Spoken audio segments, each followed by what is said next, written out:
I love the spin. You know, a lot of people talk about the spin. And they actually watch my videos just to see the spin. That's how great it is. All right, I'm an idiot. All right, listen, today's show is going to be really good. We have a gentleman, Andy Sydow, S-Y-D-O-W. I got to work with him about 3 weeks ago or 4 weeks ago. And listen, he travels the country, anyway, doing like piano bar trios. He's a singer-songwriter. And I just wanted to get his perspective. He's up and coming. I think in the video, you know, I can't remember. I like to do these intros kind of off the cuff. Either he's going to turn 30 or he just recently did. You know, he's a young guy. I'm 749 years old, so I'm quite a bit older. I'll tell you, that Zeus was a great player. He was great. Anyway, love that Aphrodite. Loved her. Really loved her, he did. Andy is a singer-songwriter, and I think if you were to take Elton John, Billy Joel, a little Springsteen, maybe even a little John Cougar Mellencamp, you know, I'm sorry, Mr. John Cougar. He's still living, right? He is still living. I just think the name is funny. I actually, you know, I only know the hit songs from John Cougar. I've never been really that big of a fan. I'm sure he's great and all that stuff. And, you know, I kind of like what he's doing now. I think what he lives in, like, down south somewhere, running out of a little bar or something, or a club and doing, like, a house gig. I heard that. He does that. It's cool. But I just thought the name John Cougar Mellencamp most of my life was kind of funny. It's a long name. Like, just either John Cougar or John Mellencamp, but all three. Anyway. But his songs tell a story, very cool songs. So I'm going to have some clips in this of him with a band, some clips of him solo, and he's a multi-instrumentalist. That's a lot of letters for a guy like me to say at one time. That's a lot. That's a lot of letters. That's a lot of letters, I'll tell you the truth. So I hope you enjoy it. I just want to I know you probably have not heard of him. Maybe you have. He plays like all the Eddie V's around the country, and until him, I didn't know there were other Eddie V's around the country. I used to play Eddie V's on a regular basis, and I don't really anymore. That's a long story, you know. I know I'm hard to get along with in some ways, you know, especially when I'm, you know, certain political issues really get to me. But anyway, I hope you enjoy the show. Listen to his tunes. Go to his website if he has one. If he does, it'll be linked on the bottom. I'll link you to his Facebook page, whatever I can link you to buy his music. He's a lot of fun. It's a fun interview. He lives in Denver, Colorado, the Mile High City. Ladies and gentlemen, to the show. Welcome. Music on Couches, Drinking Coffee presents Andy Sydow.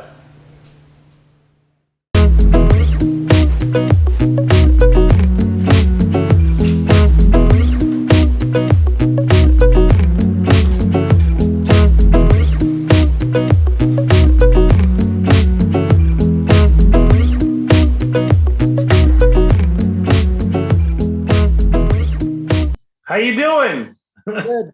How you doing? All right. So where are you today? I'm at my home. Okay. Lakewood, Colorado. I'm on a Denver, couch. Colorado. Oh wait, yeah, I lost your face. Okay, cool.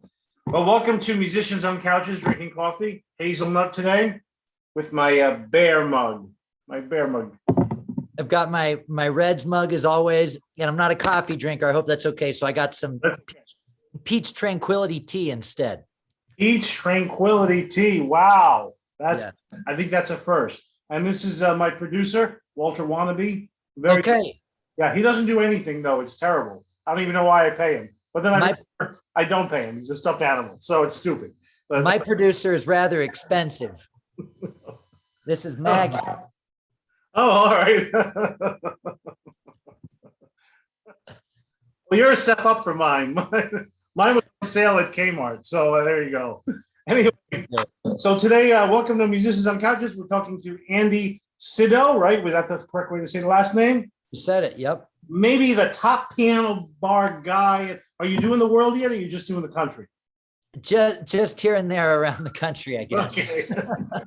Have you ever done, this is a little side note, but because I did cruise ships for 8 years or something like that. Have you ever done piano bar on cruise ships? No, I've never done a cruise ship. I thought about it after college, and I don't think I could do it anymore. And I don't know. I heard a lot of horror stories, so I decided to stay away from it. Yeah, well, it's good and bad, but I'll tell you this, because I have friends who've done it and still do it, and the money you make is ridiculous. I mean, some of those guys are making between $500 and $800 a day Wow. piano bar, and playing like 6 days a week. Some cruises you play 7 days a week. Wow. And as a matter of fact, if you go on Facebook or at all, and if you type in Mark Weiser dueling pianos, that whole franchise of the dueling piano thing, he was a friend of mine. He started that on cruise ships. I've done the cabarets in New York, and it just started. And he was like one of the top Carnival Cruise Line piano guys. You'd see his tip jar would just be filled with 20s and 50s and all sorts of stuff, because they're all drunk on a cruise ship. They just throw money in the jar. Yep. Anyway, Vacation fund. yeah.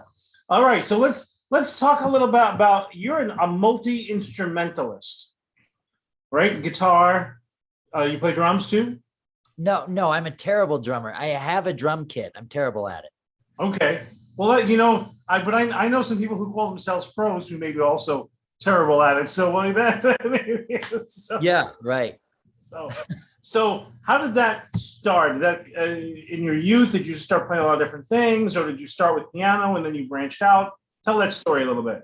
Yeah, I started playing piano. I think it was because I was going to play piano for the family talent show, and so my mom wrote numbers under the notes of Christmas songs. I think that's how that started. And then I enjoyed it. And so I started lessons in 4th grade, and I was classically trained through high school, and then switched to, jazz in college. And now I don't do either of those things. But so piano was the first thing. I started sax in the 5th grade band, which I don't play anymore. And then in high school, I started playing guitar and,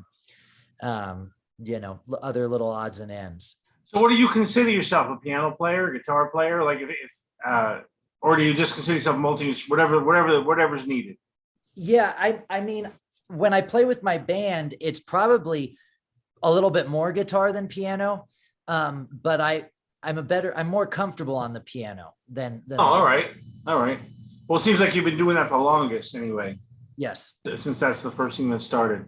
And what did you come from, a family that was musical, or did they all play, or did they play out? Or like my family, where my mom prayed to the Blessed Virgin every day that I would lose my hands so I wouldn't be a musician, that kind of thing. Yeah. So I pretty much tell people, my students, I pretty much have made my career on spite. This is what I do. My mom said no, so I'm continuing to do this. She passed away many years ago, but I'm still continuing to rebel. So yeah, good. No, I think it was always encouraged growing up.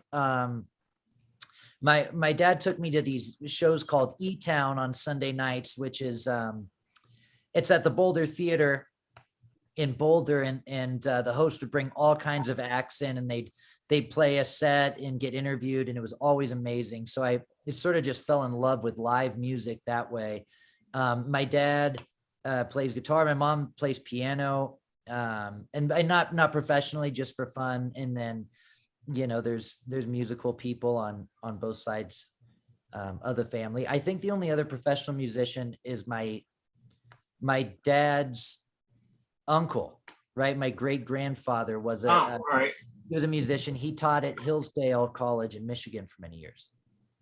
So when did you? How did it come to be? Where you was it in high school where you actually started playing out in a band situation? Did you do more solo work like you do now?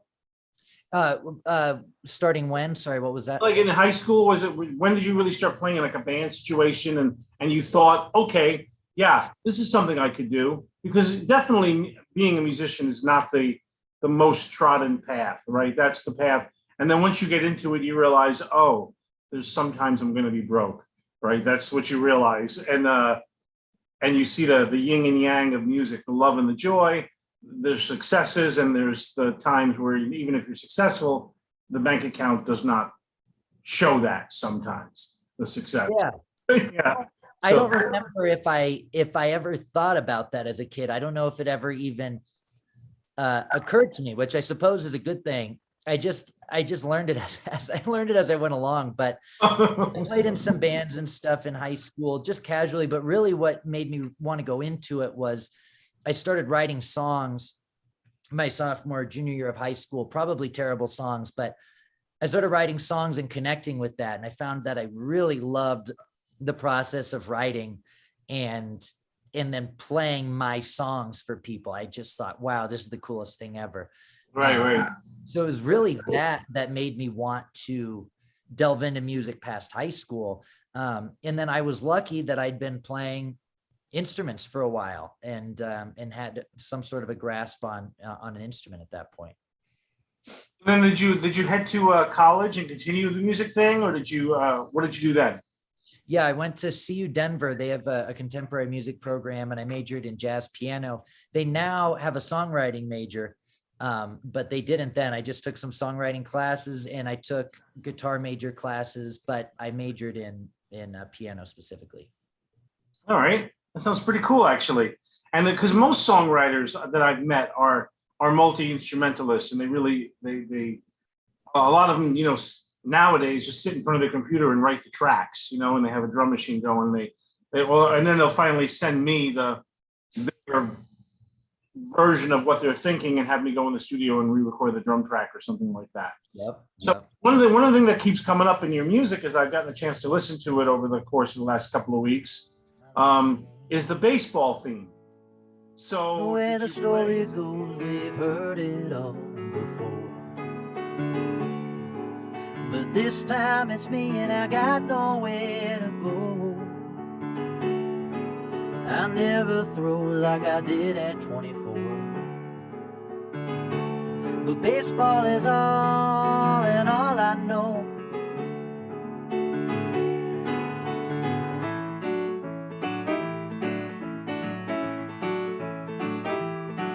It was Detroit in 1934. The Tigers were bound to win it all. I was pitching down in Charleroi till Mickey gave me the big league call. So I packed my bags and I hopped a train. I was headed west to pen and fame. I sat on the bench for to hear my name, but Mickey never put me in. So I worked all winter and I threw it out. Next year I felt I'd get my shot. I got a few calls from smaller clubs, but I never saw the bigs again. The way the story goes, I've heard it all before. But this time it's me and I got nowhere to go. I'll never throw like I did at 24. But baseball is all and all I know. Baseball is all. So did you play as a kid, or did you want to play, or was this a pastime, or like my dad and I, we never got along, but we would go to I'm from New York. We go to the Yankee games together. So that was the one spot that we could seem to communicate. Other than that, he didn't like I was a musician, didn't like my lifestyle, nothing about what I do.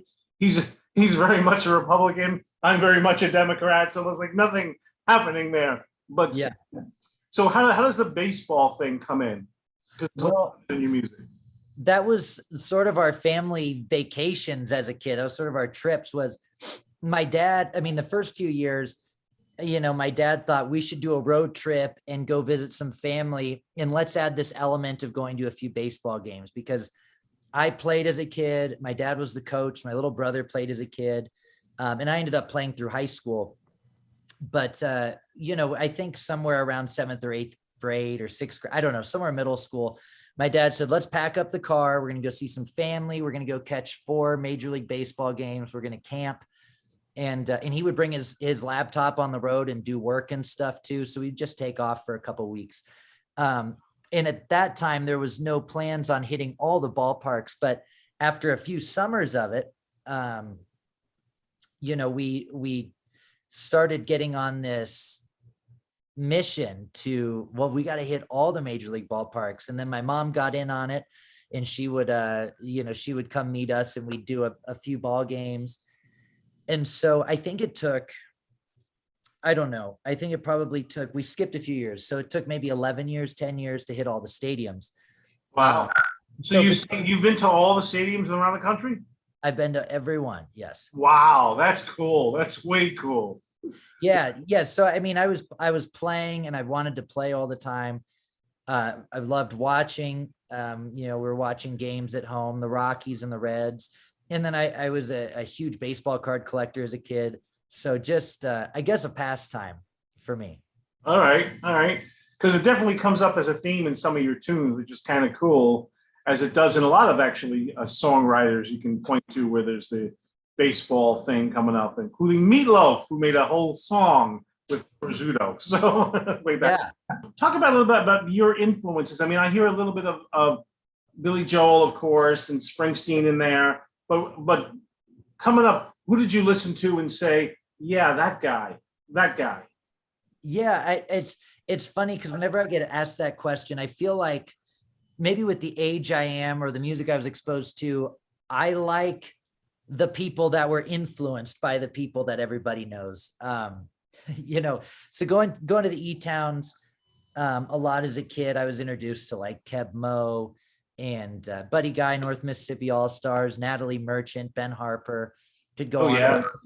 But then I think the first artist where I said, oh my gosh, that is so cool, was Jackie Green. And I like, don't know what it is, but I don't mind. 'Cause every night I see you in my dreams. I haven't kissed your lips in years, it seems. And what I liked about him is he plays guitar well, he plays piano well, he sings well, and he writes well. And then I think later that same year, I discovered Anders Osborne, who became my favorite artist. And I started listening to Warren Zevon, Fleetwood Mac, some of the New Orleans piano players mixed in there, Dr. John, James Booker, Henry Butler. So kind of a big wide array of things. But I think Jackie Green and Anders Osborne were the first two that I heard, who aren't household names, by the way, but those are the first two I heard where I went, whoa, I want to do that. I want to be like them, All right. Yeah. I'll probably throw, what I like to do in this show is throw little clips of whatever I can find. So I'll try to find some Jackie Green clips on YouTube and throw it in here for the folks that might not know who he is. Yeah. So that's interesting. So it's sort of, I guess, developed over time. But now I watched a lot of stuff with you with a band, where you're playing with a full out band, drummer, electric guitars, the whole bit. You're playing keyboards on, right? And some of the arrangements of the stuff that we did in the little piano bar, the Eddie V's, which is a very eclectic place. That's a very odd place, Eddie V's. Yeah. Yeah. A lot of very wealthy people go there. So for the $8 cup of coffee. So, yeah. So the band situation, is that something that's ongoing? You work with different guys all the time? Do you have a band in Denver that you work with and then you go out and tour? Yeah, I had a band in Denver that I worked with and I was touring with, modestly titled Andy Sydow. And, we did lots of shows and stuff. And then when COVID hit, I started focusing a lot more on solo stuff. Because I didn't know when, I still don't know. But I really started focusing on solo stuff. And that summer, I was going out and playing solo outdoors all the time. And so I focused in on the solo thing. The tour I did that I played with you on at Eddie V's in Troy, I was solo for a month for the first time, just doing solo shows, house concerts and stuff. But the band thing is always ongoing. I did a band show last week for an EP release, and I tried a different arrangement of musicians. I still had the same drummer, but instead of guitar and bassist, I had an upright bass and a fiddle. So All right. So when you're doing the solo thing, like I mean, I got the call like a week before, 2 weeks before to go, and I never met you. And same thing with Joe, the bass player, Joe Veloz, by the way. Hire him if you need a bass player. Joe Veloz, a little shout out for Joe. I lost my train of thought for a second there. Oh, so are you doing mainly a piano bar, or were you just playing piano, or are you doing the little trio thing from place to place? So I was doing solo house concerts and listening rooms and a couple small clubs. The Eddie V's, the piano trio thing, it just ended up working out. I contacted Mike, who books all the Eddie V's, and said, hey, I'm going on the road. I have a few days off in such and such towns. And he said, let me see what I could do. So he helped me kind of fill in the places where I didn't have tour stops by doing Eddie V's gigs, Right. which was really cool, because Eddie V's is not somewhere where you're going to, you're not going to walk into the Eddie V's in Chicago and make a bunch of brand new fans from that. You're kind of background music. Exactly. And, so it was good to have those on off days to still be making money and still be playing music. And that's one of the things I love about Eddie V's is I'm playing with different players a lot, and it's uncomfortable and it's fun, and everybody experiments. So I really appreciate those gigs.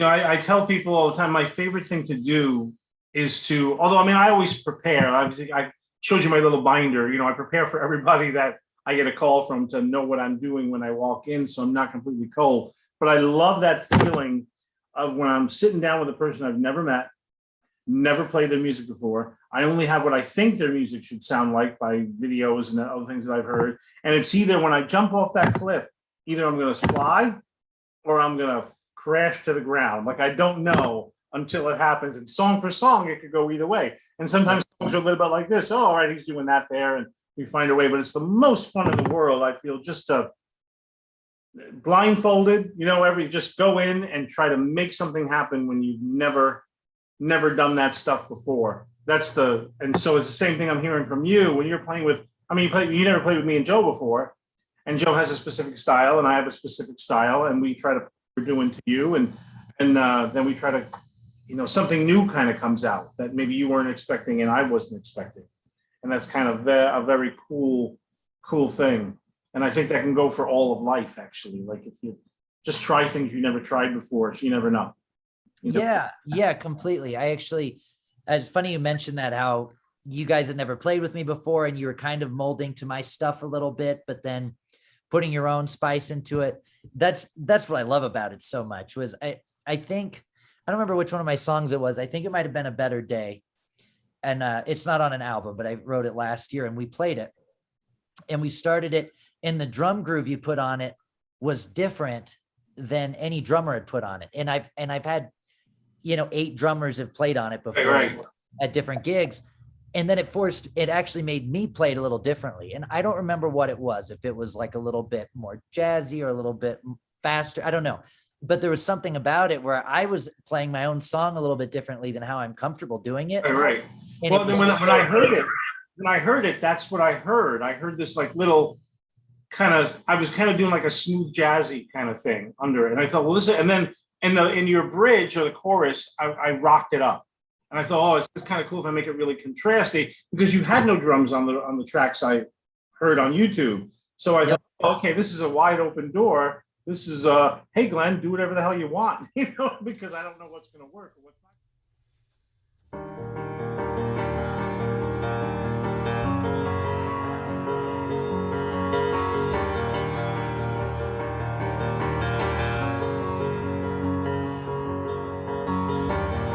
In a world where suffering is gone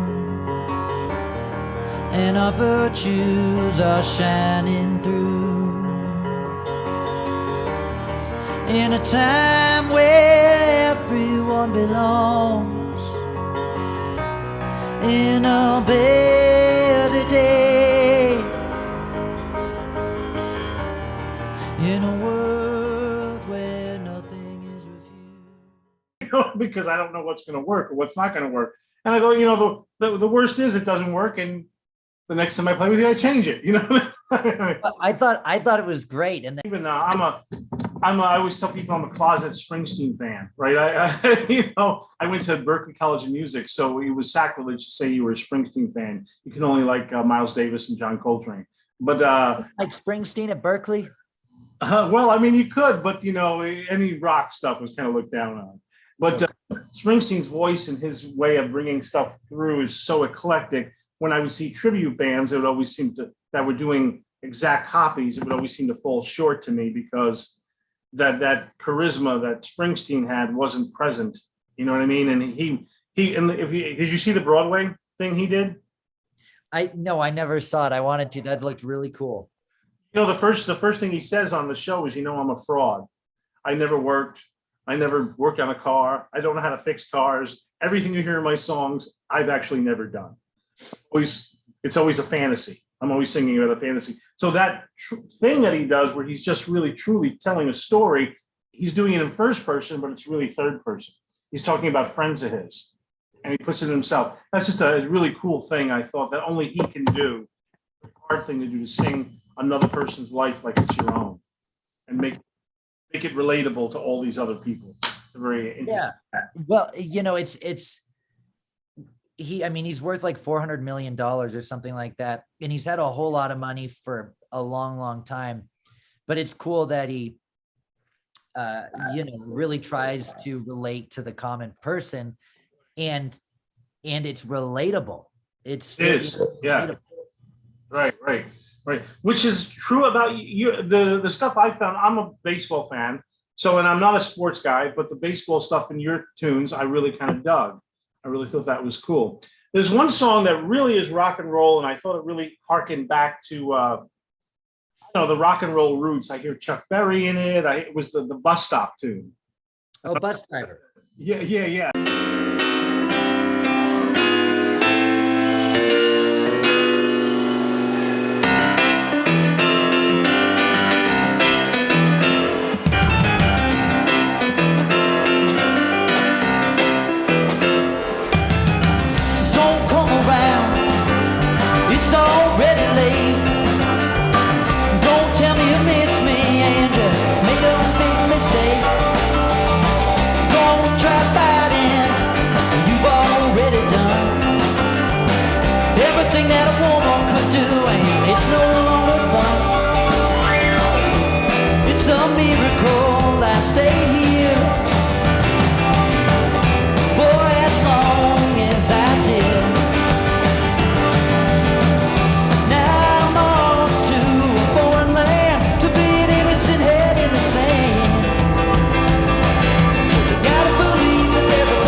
Talk about that song and how that song come to be.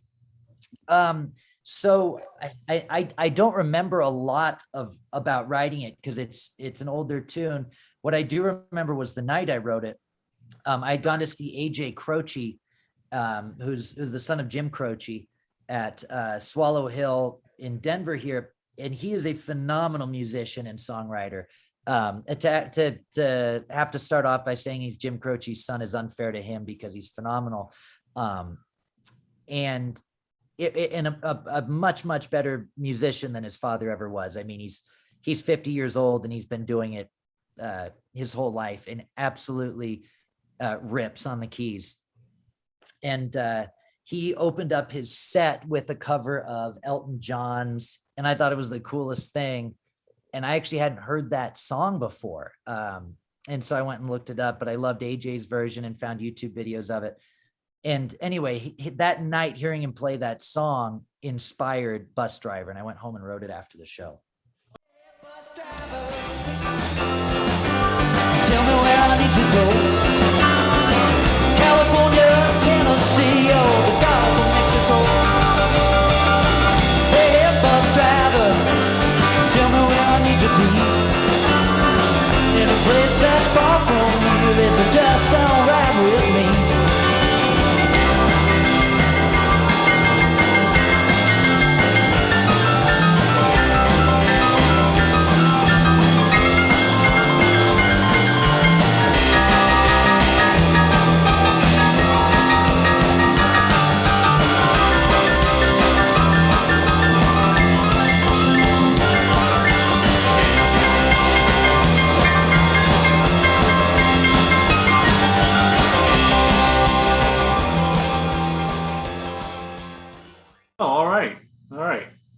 And so the Elton John tune, which so because it's one of those songs. I listened to the lyrics a few times, but I'm sort of hearing that John Lennon thing where the lyrics are really cool, but some of them rhyme more than make a ton of really cool sense. They're like, Yeah. and I really like that. It just shows how people are nutty where they would try to find meaning in like a Beatles song, and then he would say, "No, I was just rhyming words. I don't even know what they really meant." They just put words. Yeah. Right. Yeah. The name of that song, by the way, is "Take Me to the Pilot." I just looked it up. Oh, all right, Take Me to the Pilot. Yeah, I don't know where my head was at. Take Me to the that's Pilot. a really good song. That's really Yeah. good. I just recently heard on Howard Stern, Elton John doing with Miley Cyrus some Metallica tune called Yes. Nothing Really Matters, I think. Nothing else matters. I just Nothing Else Matters, yeah. I heard that yesterday for the first time. Yeah. And I'm not a Metallica fan, but that was really cool that Really cool. doing that with Metallica and Miley. That was really interesting. Was it Miley? Was it Phoebe Bridgers? Well, no, Miley did it in the Howard Stern studio with them. Oh, interesting. Maybe I'm even thinking of a different cover. I don't know. No, Miley Cyrus, Elton John, Lars, and a couple, I don't know, all the Metallica guys doing that song, which I had never heard until I heard Miley's version. And then I went back and listened to the original Metallica version. So it's kind of funny how things connect like that. Yeah. What's the plan for Andy? Do you want to because music is so different now than it was, even the stars that you were talking about that you look up to, right? Back in those days, they got recording contracts and all that stuff. That's all gone, right? We don't. Now you got to make your way on the media, internet and all that kind of stuff, and see if you can get a presence. And you make more money from touring than you make off of record sales now. So, how do you see yourself going? Just to continue touring till you get tired of it, or what are we planning to do? Well, I hope not to just run the touring. I hope not to be playing the same types of, not even the same types of shows, but the same shows I'm doing now in 5 or 10 years, because as much as I love it, I would get tired of it because it wouldn't support a family, and it wouldn't be in the fan base wouldn't be building. So my hope is to build the fan base to a point where I can, I'm sure I'll always love doing house concerts and stuff like that too, but to a point where I can play, small theaters and fill them up and play original music. That's the dream. And that's just to say that I'd be at a point where I'm making a living doing it, so I can justify going on the road, and then also I can be home too, right? And go on the road, make some money and be home. And with that kind of a thing in a career, other opportunities pop up too. That would be fun, such as producing for certain artists, or writing for a certain artist, or doing writing music for a film or whatever. I just want to continue to do fun, creative things with music. You come from a large family, a lot of brothers and sisters. How's that dynamic? Well, my parents are still together. They've been together for 30 some years. And it's me and my little brother, who's 6 years younger. He just turned 24. And he was adopted from Russia. I'm a birth child and he's an adopted child. Oh, just the two of us. Yep. Wow. Adopted from Russia. That's interesting. Mm-hmm. And how old was he when he was adopted? He was 1.5. Wow. How old were you when he was adopted? I was 7. He arrived. It was basically, I thought of him as a Christmas present, which is kind of messed up now that I think about it. But he arrived on December 29th. My dad and my aunt went to Russia to get him, and my mom stayed with me because I was too young I was too young for both my parents to go. So she stayed with me, and 4 days after Christmas, we drove to DIA, and we went in and went through security and everything and waited right outside the plane. And everybody came out of the plane except for my dad and my new brother. And I don't know, 5 minutes went by, 10 minutes went by or something. And finally he comes out. I guess it was just Egan. Egan is my brother's name. He was being fussy or something. I don't know. And my dad just waited for the plane to clear. And he came out, and I'll always remember him walking out It was the craziest thing. I've never experienced like a baby sibling coming from the hospital, so I don't know what that's Right. like. It's crazy to just go wait for him to pop out of an airplane, you know? Right. Most musicians, and this may just be because I have a little tunnel vision, because most of the people that I know are musicians. I don't know a lot of non-musicians because circles I travel in, right? Most friends are musicians. We all have interesting family dynamics, like that are not the norm. I find that to be true. Like in your case, we have an adopted Russian brother. That's really cool. Yeah. And like for me, my mom died when I was younger of cancer, and my dad and I did not get along. But I have so many interesting family dynamics. And you look at the big stars too. Like, going back to Springsteen, he had not a great relationship with his dad, and a lot of that is reflected in his writing. And I think that's something that gives you. I'm trying to find the right word, but I think it may propel you in some way, that even in your writing. Like for me, it was just, I was determined to be, and my definition of success has changed over the years. Right? Obviously, when I was 17, my definition of success was to play for whatever, Paul McCartney while he was touring, right? That's changed now to pay my bills, make a living, enjoy my life, and do what I like to do, which is play, and actually teaching helps to support that. And that's my definition of success now. Do you feel that your definition of success has changed out of being more of a realist as you get older? Or, I mean, what's changed it for you? I mean, because you would still take a tour playing with Paul McCartney, right? Definitely. Well, yeah. you know, and I think this is, and we'll talk about this in a second. So this is a musician thing.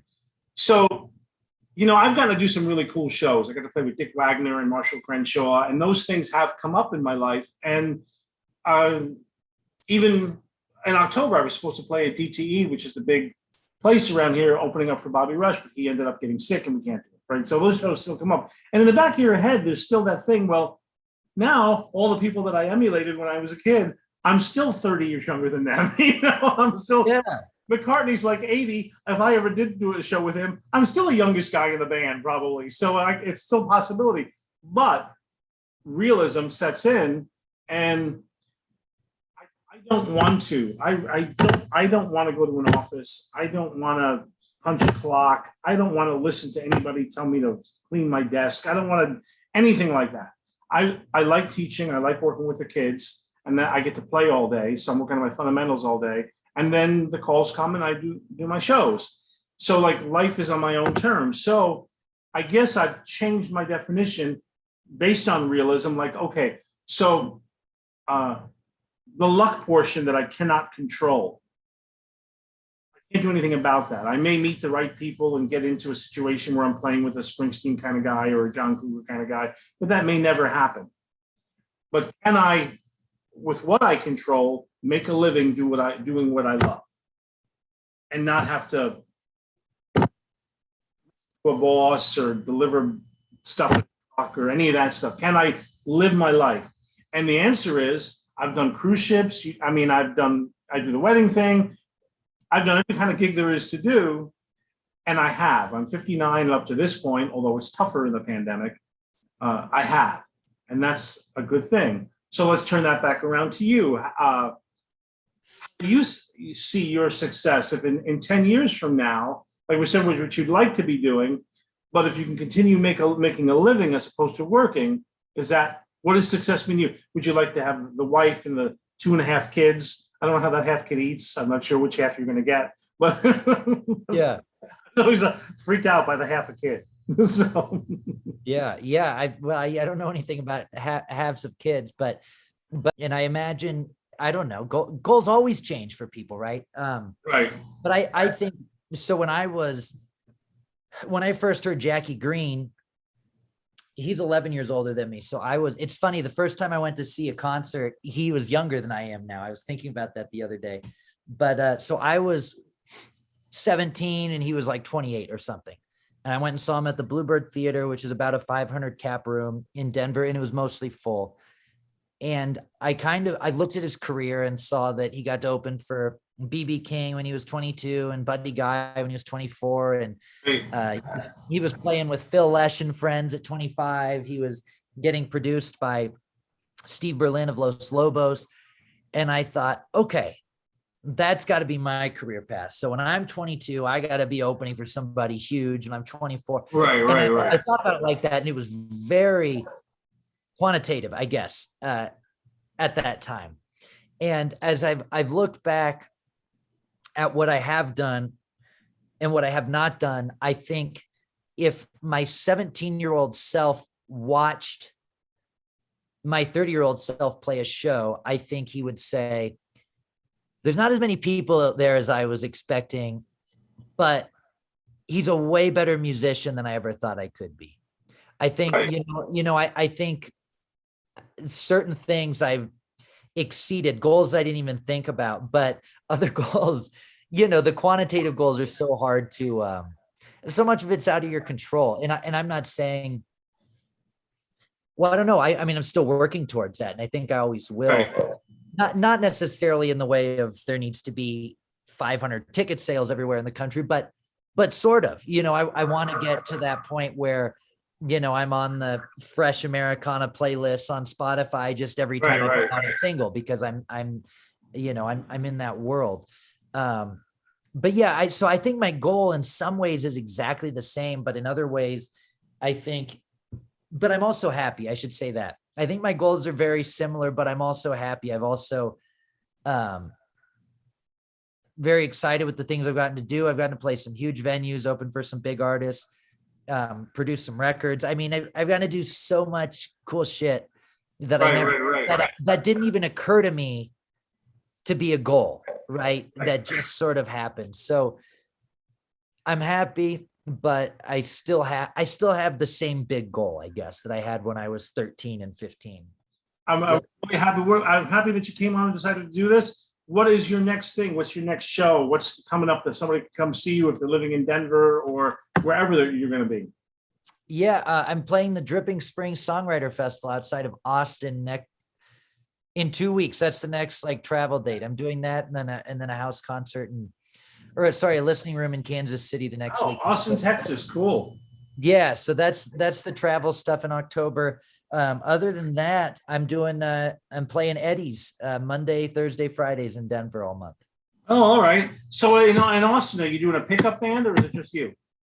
It's solo gig. I will do one night at the Eddie V's on my way out there in Austin, but the festival I'm playing solo all weekend. All right. Also, if you're watching this, anybody, my 6 or 7 people that watch my channel, get to Austin, Texas, and see Andy Sydow, or get to Eddie V's in Denver Monday, Wednesday, or Friday. That's cool. Do you have a little trio that you play regularly with, or you use different guys each time? Yeah, there's a Monday trio and then a Thursday, Friday trio. That's how it started out, but now it's just everyone sends me their availability and I paste it. Yeah, that's how it goes. Yeah. All right. Well, I hope you have a good day. What's your dog's name? Maggie. This is Maggie May. Maggie May. Well, say hi to Maggie. Hopefully she's not as old as us. Next time you're in this area, I hope to see you at Eddie V's again or wherever you're going to be. All right. Yep. Great chatting with you and hope to play with you again soon. And let me know if you're ever out in this area. I will. I like Denver. Mile high.